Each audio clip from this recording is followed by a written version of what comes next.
মধ্যপ্রাচ্যের আকাশে এখন নতুন উত্তেজনা। মাটি নয়, এবার পাহাড় খুঁড়ে পারমাণবিক ঘাঁটি তৈরি করছে ইরান। ঠিক এটাই উঠে এসেছে নতুন স্যাটেলাইট চিত্রে।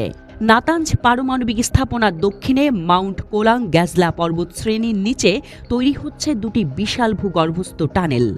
আন্তর্জাতিক বিজ্ঞান ও নিরাপত্তা ইনস্টিটিউট ISIS এর বিশ্লেষণ বলছে, এই দুই টানেলই ইরানের স্পর্শকাতর পরমাণু কার্যক্রমের জন্য ব্যবহারযোগ্য।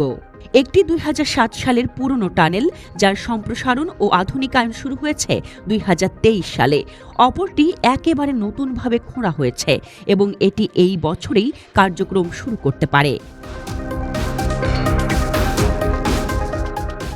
এই নির্মাণ কাজকে ঘিরে চারপাশে তৈরি করা হচ্ছে সুসংগঠিত নিরাপত্তা বলয়। পাহাড়ের বিভিন্ন চূড়ায় বসানো হচ্ছে নজরদারি সিস্টেম।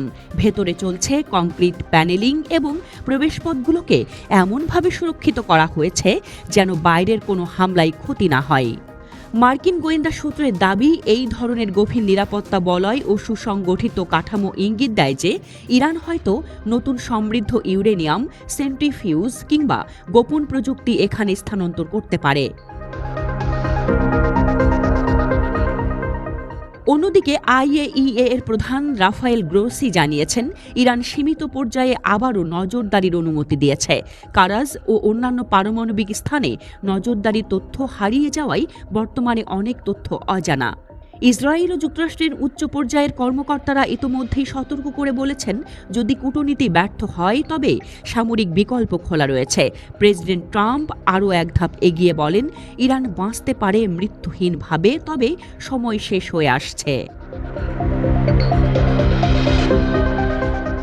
এদিকে ইরানের পররাষ্ট্রমন্ত্রী আরাকচি টুইটারে লেখেন, IAEA এর অধীনে প্রতিটি মিলিগ্রাম ইউরেনিয়াম নজরদারিতে রয়েছে।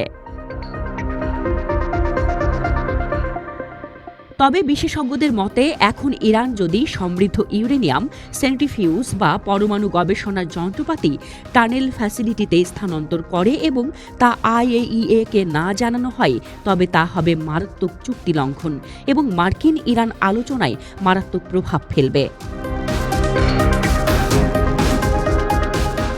বিশ্লেষকরা এটাও বলছেন, এই নতুন পরমাণু প্রস্তুতির ধরন এখন আগের চেয়ে অনেক বেশি কৌশলী ও প্রতিরোধে সক্ষম। একে সহজে টার্গেট করা যাবে না, এমনকি যুক্তরাষ্ট্র বা ইসরায়েলের মতো পরাশক্তির পক্ষেও। তাহলে সেটাই কি চূড়ান্ত খেলায় উত্তেজনার কারণ হয়ে দাঁড়াবে?